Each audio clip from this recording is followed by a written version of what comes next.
Selalu saya ingat ni, kok mana kamera ni? Okey. Assalamualaikum warahmatullahi wabarakatuh. Ta cabang Sang Hao, Panakam. Alhamdulillahirabbil alamin wassalatu wassalamu ala asyrafil anbiya'i wal mursalin wa ala alihi washabbihi ajma'in. Rabbi shrah li sadri wa yassir li amri wahlul 'uqdatam min lisani yafqahu qawli. Saudari pengurusi majlis, sahabat-sahabat saudara Amiruddin Syari, insya-Allah kembali sebagai Menteri Besar Selangor,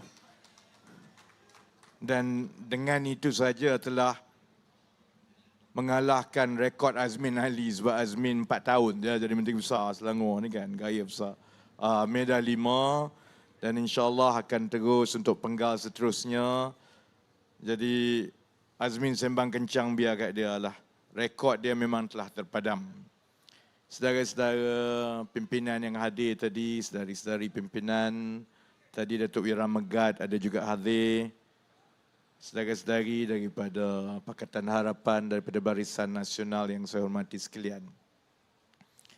Saya tiap-tiap hari selalunya akan mula dengan liputan kempen di seluruh Malaysia. Dan saya dah jadi macam wartawan dah sekarang kan. Tiap-tiap hari saya tengok apa yang menarik untuk kita kongsi tentang liputan kempen. Sebelum saya mula menjawab mengenai isu-isu yang dibawa oleh lawan kita. Jadi hari ini ada beberapa perkara yang menarik mengenai kempen. Satu ialah mengenai manifesto. Jadi biasalah wartawan hari ini kira hari kedua berkempen. Wartawan mana-mana duk tanya calon yang pasal manifesto. Seorang yang ditanya saya tengok tu ialah calon selebriti bola di Kedah, calon di Gurun, Saudara Badrul kan. Wartawan tanya dia, jadi apa manifesto anda sebagai calon di kawasan Gurun ini? Manifesto dia mudah je dia pelepah. Walaupun terima, semua kalau orang kita memang kena sepak dengan kita lah. Tanya calon, apa manifesto kamu? Jawab dia, undilah dulu baru tahu manifesto. Macam tu baik adik-adik pakcik je lah berkempen. Masuk je lah pilihan raya, tak payah, senang.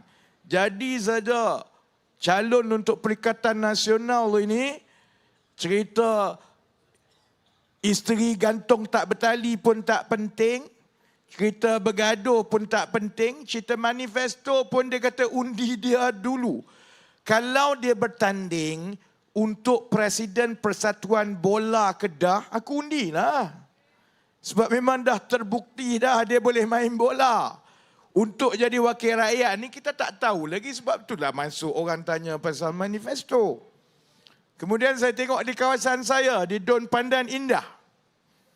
Wartawan tanya, ada 2 orang. Kebetulan pula tu wartawan pun pandai tanya betul-betul masa calon ada sebelah-sebelah. Calon Perikatan Nasional dengan calon daripada Pakatan Harapan dan Kerajaan Perpaduan, Saudara Izam. Tanya yang Perikatan Nasional, tanya dia, apa sebenarnya rancangan dan manifesto saudara sebagai calon PN di Pandan Indah ini untuk mengatasi masalah banjir? Dengan confident je dia jawab, saya akan bermesyuarat, kita akan gini ya. Bunyi hebat lah. Tanya Izam, jadi YB, apa pula manifesto dan rancangan YB untuk mengatasi masalah banjir di sini? Jawab Saudara Izam, Pandan Indah tak ada banjir. Pandan Indah hujan, naiklah air sedikit, tapi mana ada banjir. Kawasan parlimen saya tahulah mana ada banjir. Adalah air naik sikit, mana-mana tempat pun. Kalau air turun lebat, dia naik paling tinggi pun dekat Buku Lali je lah. Mana ada orang dekat Pandan Indah kena pergi ke pusat pemindahan banjir. Saya dah jadi ahli parlimen kat situ daripada 2013 lagi pun. Tapi saudara-saudari, tengok kalau Perikatan Nasional Jenis dia bubuh, jadi calon. Manifesto pun tak tahu. Keadaan setempat situ pun dia tak tahu. Banjir tak banjir pun dia tak tahu, saudara-saudari. Sebab dia bukan peduli pun soal nak mentadbir, soal rakyat, soal dasar. Dia peduli apa dia? Asalkan dia jadi wakil rakyat. Sebab sama macam kita tengok di negeri Kelantan, di Kedah, menjadi wakil rakyat ini bermakna mereka akan dapat gaji, dapat kedudukan, dapat kehidupan yang besar. Sebab setiap kali orang tanya kepada dia tentang kenapa keadaan tak berubah. Di Kelantan air macam itu, di Kedah macam-macam, dia jawab ini semua salah Anwar Ibrahim. Sebab itu saya jemput mereka untuk berdebat. Jemput Azmin, Azmin bagi macam-macam syarat. Dia bagi syarat turunkan harga minyak dulu, baru dia nak berdebat. Tak apa, lepas ni saya jawab soal turun harga minyak ni. Saya nak jawab untuk pengetahuan walaun yang dekat luar ni tak. Azmin bagi syarat turun harga minyak. Bayangkanlah kalau kita terbalik. Dia Menteri Ekonomi, saya pembangkang, saya jemput dia untuk berdebat. Saya bagi syarat, saya akan berdebat dengan syarat kita buat dekat Sandakan. Tak kemampus dia. Orang ajak berdebat, kamu kata kamu hebat sangat, datanglah. Tapi dia bagi macam-macam syarat sebab kita tahulah dia tak berani. Saya pun kata tak apalah, Azmin memang kita tahulah dia bukan berani sangat. Kita jemput pula Sanusi. Sanusi kan panglima. Semua dia berani. Dengan siapa dia tak berani? Dengan Sultan pun dia berani, saudara-saudari. Kita pun jemputlah Sanusi. Pun dia bagi macam-macam alasan lah. Ini tak akan membantu ekonomi, pumpang. Dia ingat dia duk maki pelekeh, hina semua orang tu. Gigi aku pun dia hina. Amir punya inci pun dia hina. Anwar Ibrahim pun dia hina. Adik dia pun dia hina. Dia ingat yang itu boleh menaikkan ekonomi. Membaiki kedudukan orang Kedah. Tak apalah, kita tahu. Panglima tak panglima, dia tak berani. Saya pun jemputlah. Tengok ni, tengok satu. Mantan Menteri Ekonomi pun tak berani. Panglima pun tak berani. Baik, kita cari siapa lagi dalam Perikatan Nasional ni. Kita cari teknokrat yang dia kata manusia paling cerdik sekali ada dalam Perikatan Nasional. Ahli parlimen daripada Bacok. Tak apa. Kalau dalam parlimen tu, dialah yang bajet dan acah paling hebat sekali. Mengalahkan Gubernur Bank Negara. Kalau dalam, tengok Zahir gelak. Sebab gaya dia gaya ahli parlimen TikTok. Yang dia peduli, macam ahli parlimen Bacok ni tak, dia naik, asalkan dia boleh tanya soalan kontroversi, dia letak kat TikTok. Jadi walaupun semua kata, oh hebat, cerdiknya lah. Teknokrat daripada PAS ni. Sebab dia tak tunjukkan, dia kena balon bila kita jawab. Dia tak tunjuk yang itu. Jadi sebab itu saya kata, tak apa. Azmin tak berani, Sanusi tak berani. Kita jemput yang paling cerdik daripada semua kalangan yang kurang cerdik daripada Perikatan Nasional. Kita jemput ahli parlimen Bacok. Saya ingat dia memang pening macam mana aku nak buat dia. Sudah. Akhirnya, orang duk tanya dia bertalu-talu 2 hari. Dia letak gambar apa-apa dia buat pun dekat media sosial dia kena balon. Kau sanggup ke tidak, berani ke tidak, akhirnya dia pun jawab. Saya ingat ke dia nak jawab, dia nak berdebat lah. Dia jawab pantun, saudara-saudari. Saya dulu, kita kan dulu lah. Sekarang saya tak tahu kat sekolah ada lagi. Kan dulu dekat sekolah ada pertandingan debat, ada pertandingan forum remaja, ada pertandingan pantun, pesta pantun. Bayangkan kita masuk pertandingan debat. Lawan kita tengah berdebat. Dia yang lawan kita tu bangun-bangun dia berpantun, saudara-saudari. Bayangkan memang hakim kata kau ni gila ke apa? Salah pertandingan. Ini pertandingan debat yang kau berpantun tu kenapa? Dia bagi alasan tak dapat surat. Saya dah hantar surat petang tadi. Saya nak tengok kok kona baring mana lagi ni teknokrat PAS ni nak menjawab lepas ni. Kalau dia tanya, sebab selama ini, dia dok main sentimen dan berbohong dengan rakyat, konon kerajaan perpaduan ini tak ada hala tuju ekonomi.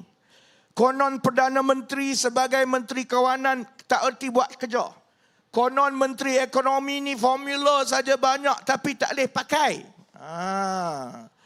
Sebab itu saya ajak berdebat.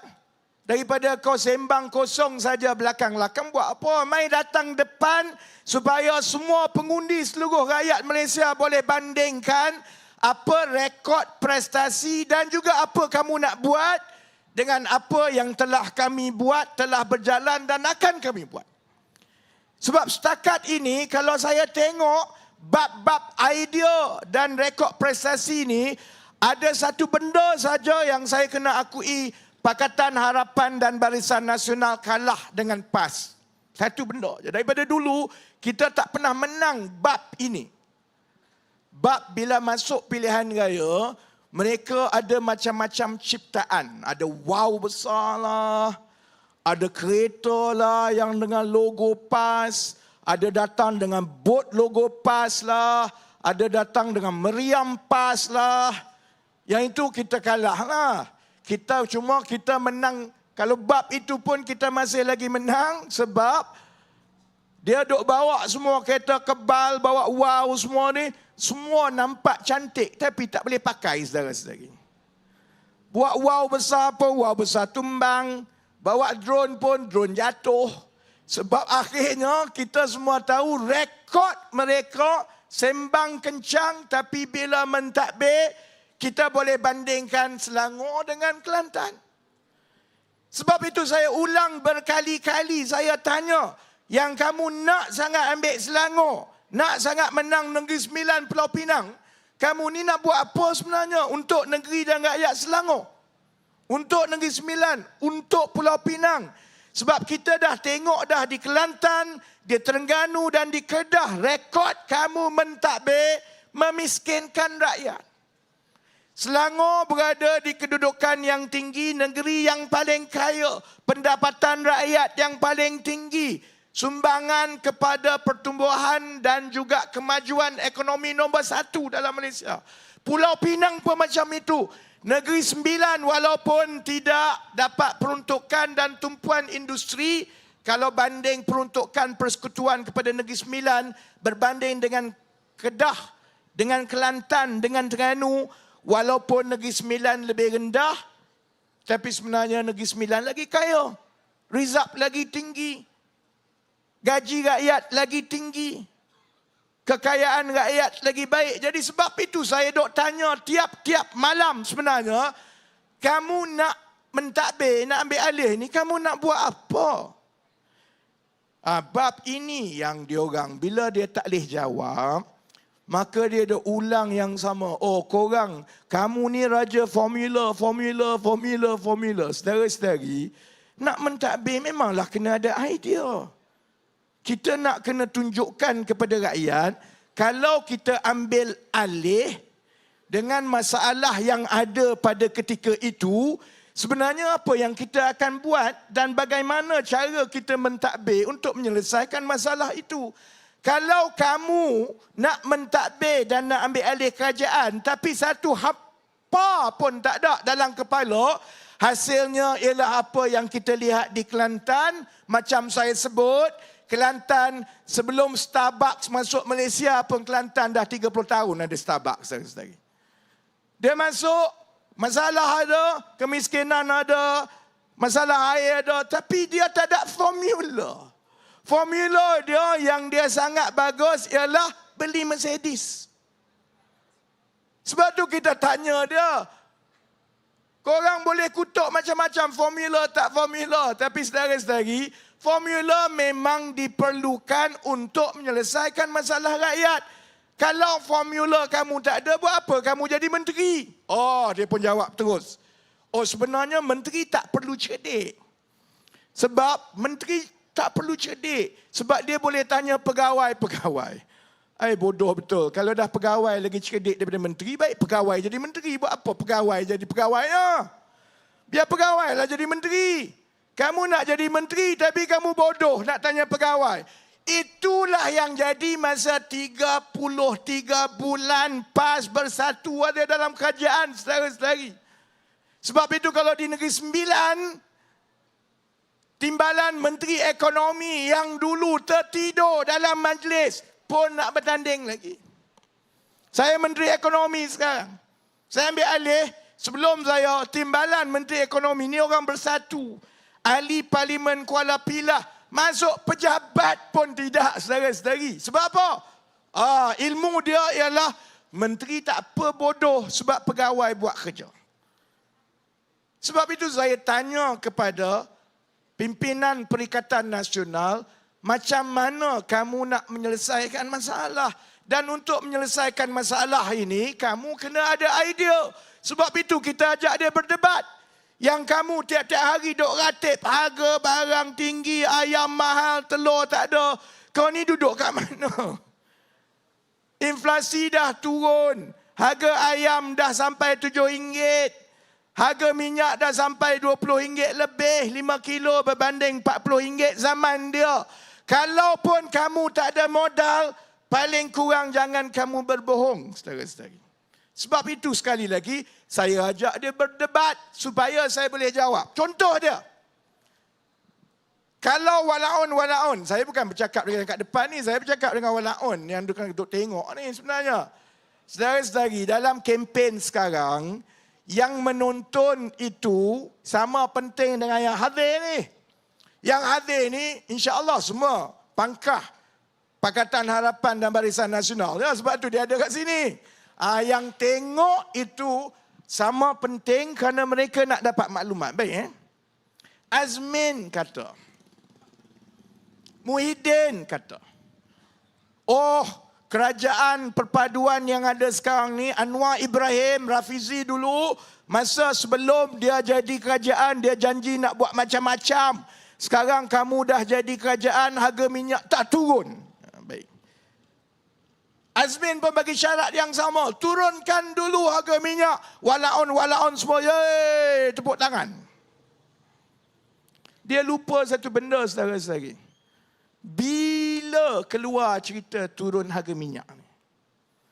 Ini tahun 2007-2008. Yang duk bersorak, yang duk tanya suruh turun harga minyak ni, masa tu budak-budak yang duk menyokong Perikatan Nasional tu sunat pun belum lagi, saudara-saudari. Dia duk tanya harga minyak. Sebab itu kalau saya marah dekat Perikatan Nasional atau PAS, saya sebenarnya tak peduli untuk lawan politik. Dengan BN kita pernah lawan. Saya dengan DAP saya pernah tegur, dengan Amanah. Dengan Anwar Ibrahim pun saya pernah tak bersetuju. Dia boleh tak bersetuju, boleh lawan politik. Tapi tanggungjawab orang politik mana-mana parti pun, jangan kamu membodohkan rakyat. Membodohkan rakyat itu menghancurkan masyarakat dan negara. Dan kalau ada satu benda yang saya seru rakyat tolak Perikatan Nasional kerana demi kuasa, dia tak kisah untuk bodohkan rakyat. Terutamanya yang muda-muda yang baru kenal politik ini. Yang undi 18 baru kenal ni. Tahun 2007-2008. Masa itu harga minyak dinaikkan mendadak. Masa itu saudara-saudari, kedudukan kewangan kerajaan kita tak sama dengan sekarang. Masa itu hutang kerajaan tak sampai 600 bilion pun. Lebih kurang 1/3 daripada hutang yang ada sekarang.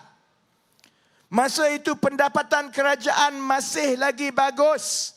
Masa itu tanggungan subsidi kita boleh lagi tanggung. Jadi sebab itu kita kata, oleh kerana keadaan itu berlaku serta-merta dan harga dinaikkan serta-merta, menyebabkan inflasi dan harga barang naik mendadak. Dalam keadaan kita tahu, terutamanya harga barang, kalau dia harga barang makanan ni dia naik, peniaga susah dah nak turunkan, dia kekal kat situ. Jadi sebab itu sebelum kita buat keputusan nak naikkan dengan mendadak, kita kena kira dulu apa kesan dia kepada inflasi, terutamanya inflasi makanan. Dan oleh kerana pada ketika itu kerajaan masih lagi ada ruang fiskal yang baik. Maksudnya hutang boleh lagi ditangani. Maksudnya pendapatan kerajaan masih lagi boleh menanggung subsidi minyak. Sebab itu kita kata tidak ada keperluan untuk menaikkan harga minyak mendadak seperti itu. Jadi itu yang Datuk Seri Anwar kata, untuk kita bantu kesusahan rakyat secara segera. Kalau menang saja pilihan raya umum 2008, maka harga minyak akan diturunkan serta-merta. Baik, Sari-sari ingat tak parti mana yang ada dalam kerajaan, dalam Pakatan Rakyat tahun 2008 tu? Ada PKR, ada DAP dan ada PAS. Saudara-saudari ingat tak siapa yang sama naik berkempen dengan saudara Anwar Ibrahim masa nak turunkan harga minyak itu, kerana masa itu pun dia dah bercita-cita nak jadi menteri besar. Siapa dia? Azmin Ali. Azmin Ali menang masa itu DUN Bukit Antarabangsa sebab dia duk sibuk berkempen, hari ini menang, esok kita turunkan minyak lah. PAS menang sehingga berjaya membentuk Kerajaan Pakatan Rakyat 2008 yang terdiri daripada PKR, DAP dan PAS. Itu atas dasar hari ini menang, esok turun harga minyak lah. Yang dulu dok ulang berkali-kali untuk turunkan harga minyak ni, PAS lah juga saudara-saudari. Tapi mereka tidak ada kejujuran. Dia tak ada keikhlasan. Bagi dia berbohong kepada rakyat, membodohkan rakyat itu tak ada masalah langsung untuk dia. Demi untuk kuasa, ini Islam cara PAS, saudara-saudari. Saya orang Terengganu. Sebab itu keluarga saya daripada awal tak pernah dengan PAS, saudara-saudari. Sebab cara mereka menghukum kalau orang tak bersetuju dengan dia, dan kalau bila dia hukum, fakta dia ke, tipu dia ke, tak penting. Asalkan dia boleh perbodohkan kamu.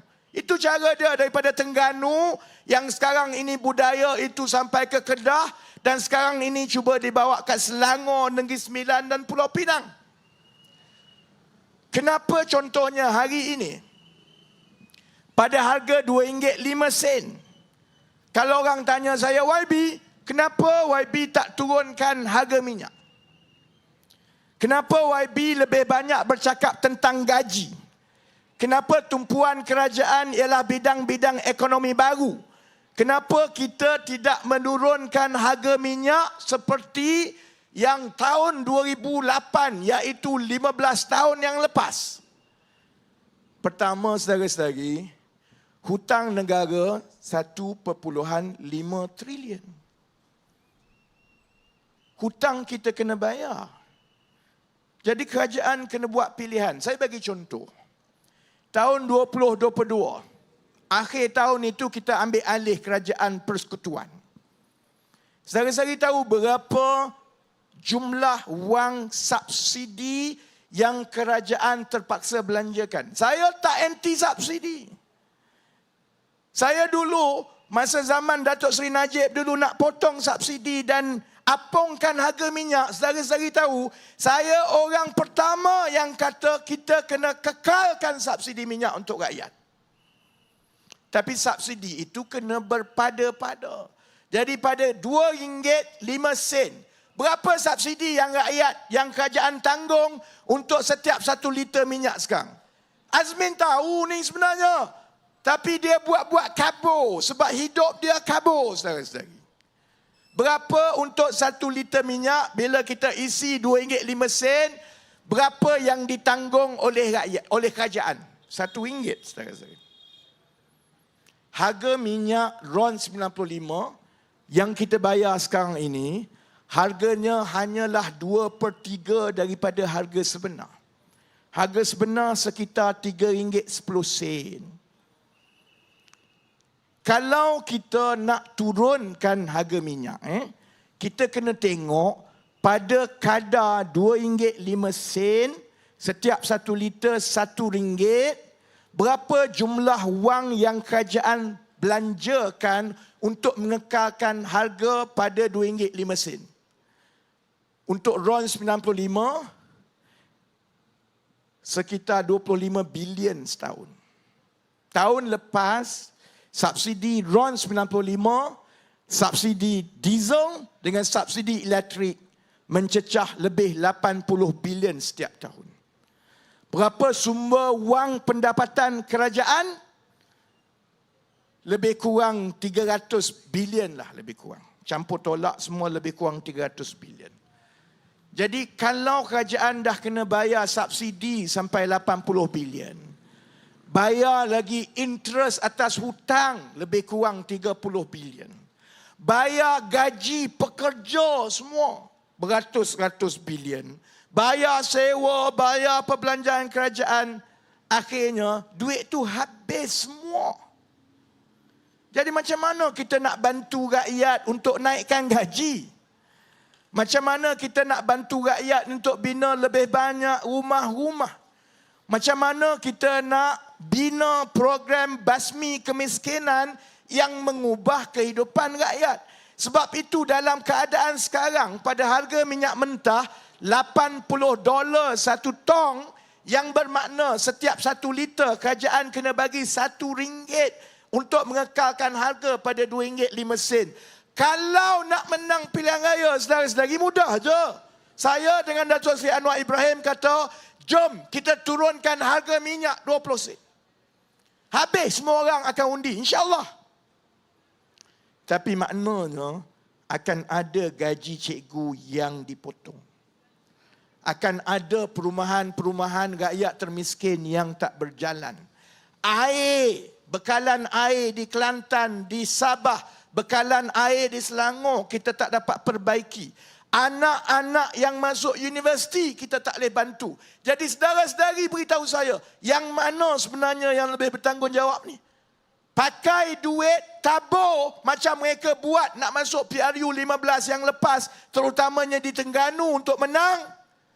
Ataupun kita terpaksa berhempas pulas berkempen macam sekarang untuk mencerdikkan dan mencerahkan rakyat bahawa kamu jangan ambil jalan pintas untuk keluar masalah. Kita sampai ke peringkat hutang 1.5 trilion.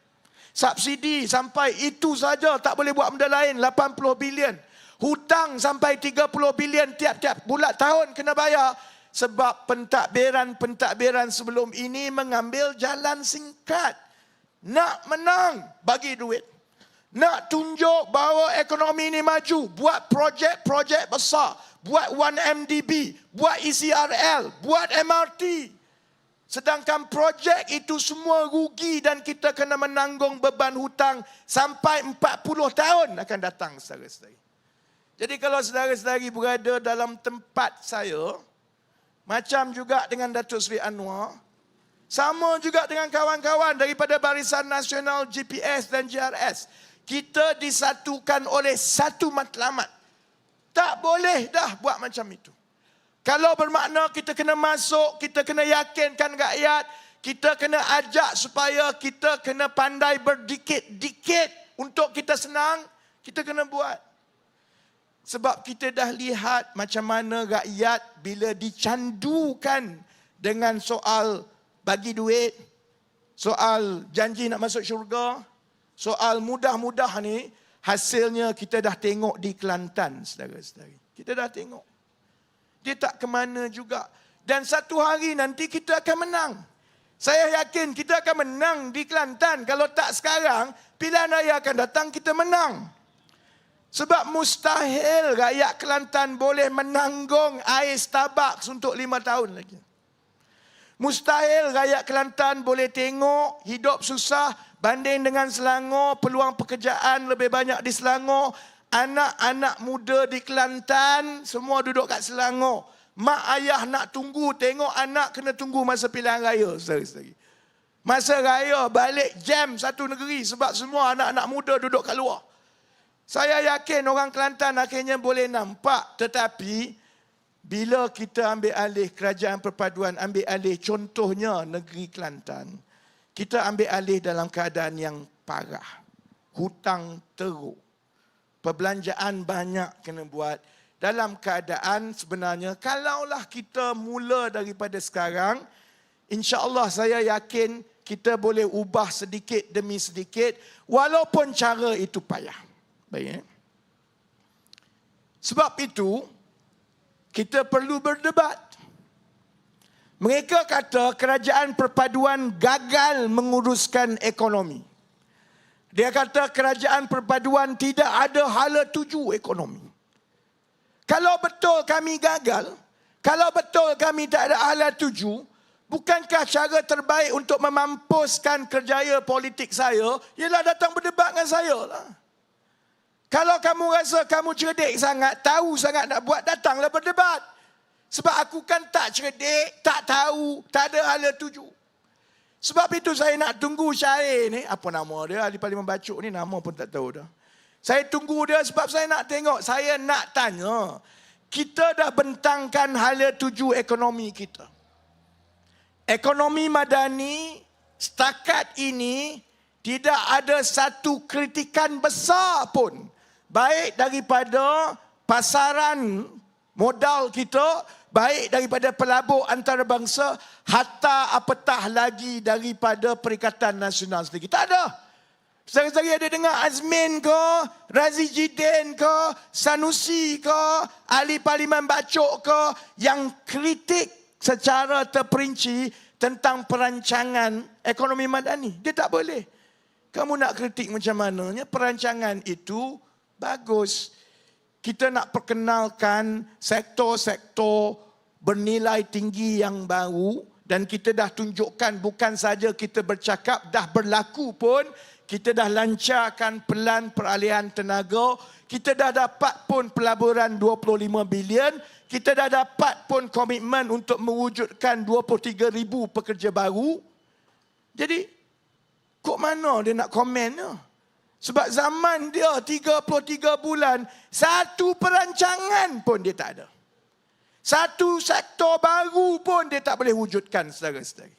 Kita dah tengok hasil dia, pasaran saham mula naik. Dalam tempoh 1 minggu, pasaran saham naik 80 mata, yang bersamaan dengan lebih kurang hampir 1 bilion ringgit dana bersih pelabur asing masuk ke pasaran saham. Kita dah tengok hasil dia, inflasi sudah turun. Yang tak percaya kata inflasi turun, pergilah ke supermarket. Ayam berapa, minyak berapa. Jadi kod mana? Sebab itu saya tahu dia akan cuba cari jalan untuk dia tak datang berdebat. Sebab saya tahu, dia apatah dia nak bentangkan perancangan dia, dia nak kritik ekonomi madani sampai sekarang pun, dia masih belum lagi cari jalan, tak tahu nak kritik kat mana. Akhirnya, dia akan ulang benda yang sama, yang membodohkan rakyat, terutamanya orang-orang muda, yang macam saya kata, masa zaman 2008 tu, bersunat pun belum lagi. Dia akan cerita, yang ini janji tak ditunai. Cuba cerita janji mana yang tak ditunai. Cuba cerita. Saya berkempen PRU 15, 7 bulan lepas. Saya senaraikan 5 perkara yang PKR akan tumpukan kalau kita jadi kerajaan. Saya berkempen dalam kempen Ayuh Malaysia. 5 perkara yang mengundi Pakatan Harapan semua tahu. Pertama, kita kata kita nak lonjakkan tenaga boleh baru. Dah buat, saudara-saudari. Dah dapat pelaburan 25 bilion. 7 bulan saja. Kedua, saya sebut keterjaminan makanan. Kita akan tumpu untuk memastikan pertanian moden bercambah di Malaysia dan buka ruang sepenuhnya kepada yang muda untuk menyertai pertanian moden. Dah buat. Saya dah lancar minggu lepas 1,000 ekar pertama. Lebih kurang 4,000 orang peserta. Hasil pun dah boleh petik. Di Selangor dah boleh petik. Di Putrajaya insya-Allah minggu depan kita dah boleh petik. Kok mana tak buat? Nu kamu di Kelantan, di Kedah, tanah banyak-banyak yang korang tak buat sama ni kenapa? Dah buat. Yang ketiga, saya kata untuk meningkatkan kemahiran bekerja TVET, Technical Vocational. Dah buat minggu depan. Bukan minggu depan lah, esok lusa dia. Kita akan lancarkan Academy in Industry yang buka kerja kepada lapisan pelajar-pelajar 20,000 orang batch pertama yang melibatkan pengilang-pengilang terbesar di negara ini. Keluar saja sekolah, tak payah pergi universiti, tak payah pergi institut. Boleh kerja terus, gaji lebih kurang RM2,000 campur dengan overtime. Dapat ganjaran kerajaan, lepas 18 bulan dapat sijil kemahiran. Tak payah belajar macam dulu, boleh terus kerja dan daripada sijil kemahiran di tempat kerja, kita akan bangunkan selepas itu dia dapat diploma di tempat kerja dan daripada dia bekerja akhirnya dia dapat ijazah. Sama macam yang kerajaan Jerman buat. Dah buat. Keempat, saya janji kata tumpuan keadilan bila kita menang, ialah mendemokrasikan pendidikan melalui pendigitalan. Kita nak pastikan anak-anak kita kreatif, ada inovasi. Kita nak pastikan kualiti anak-anak kita ini boleh bersaing dalam ekonomi digital. Sebahagiannya telah pun saudara-saudari nampak. Sebab itu kita buat program Inovaton, saudara-saudari. Supaya budaya inovasi ini kita budayakan daripada bawah. Kita tunjukkan ada saja budak-budak sekolah yang lagi cerdik daripada menteri-menteri besar PAS. Dia boleh fikirkan ciptaan dia, ada pandangan teknikal, ada elektronik. Dia boleh ke depan dengan hakim dan ada yang telah dapat pelaburan pada masa itu juga. Ada satu saja lagi yang saya belum sentuh. Soal perumahan rakyat, kerana itu dijalankan oleh Kementerian Perumahan Kerajaan Tempatan dan Saudara Akmal Timbalan Menteri KPKT sedang tumpukan untuk memastikan rumah-rumah terbengkalai ini disiapkan. Jadi kod mananya yang kata janji-janji tidak ditunai? Lawan politik boleh, jangan bohong. Lawan politik boleh. Tapi mestilah kita berlawan atas landasan idea, cadangan yang boleh bawa kebaikan kepada rakyat. Jangan kita menimbulkan kebencian semata-mata supaya ada 10-20 orang daripada parti kamu menjadi wakil rakyat. Jadi sebab itu, saya kalau masa musim pilihan raya kena berhenti awal. Takut terlajak nanti. Nanti tak pasal-pasal MB lepas ini kena dicabar di mahkamah. Kerana timbalan Presiden PKR berceramah lebih 2 minit daripada masa yang ditetapkan. Saya ucap terima kasih banyak-banyak kepada kawan-kawan di sini. Kita ada 2 minggu lagi. Saya yakin saudara-saudari akan buat keputusan yang betul. Dan saya harap bahawa ini bukan soal parti aku lawan parti kamu. Soal parti ini sebenarnya saudara-saudari pun tahu parti bertukar-tukar. Yang pernah berlawan jadi kawan, yang pernah kata parti ajaran sesat sekarang dah jadi Mursyidul Ampas. Yang pernah kata PAS ni kafir sekarang duduk atas pentas PAS pakai baju hijau. Kita semua tahu saudara-saudari, parti ini bertukar-tukar. Tapi negara kalau tergelincir bukan mudah untuk kita bawa balik di landasan yang betul. Sebab tergelincirnya negara maksudnya hutang berlipat kali ganda. Maksudnya negara lain di rantau kita akan terus meninggalkan kita. Maksudnya negara kita tidak lagi dihormati. Saudara-saudari katalah apa pasal Anwar Ibrahim. Tapi kita kena terima hakikat bahawa sebagai Perdana Menteri berbanding dengan Muhyiddin, Saudara Anwar jauh lebih dihormati sebagai pemimpin dunia. Saudara-saudari. Dia meletakkan negara di tahap sebagai pemimpin serantau dan pemimpin dunia Islam. Sebab itu zaman Azmin, kalau Azmin menghabiskan duit rakyat pergi ke Amerika Syarikat nak pujuk Elon Musk, jumpa Elon Musk pun dia tak dapat.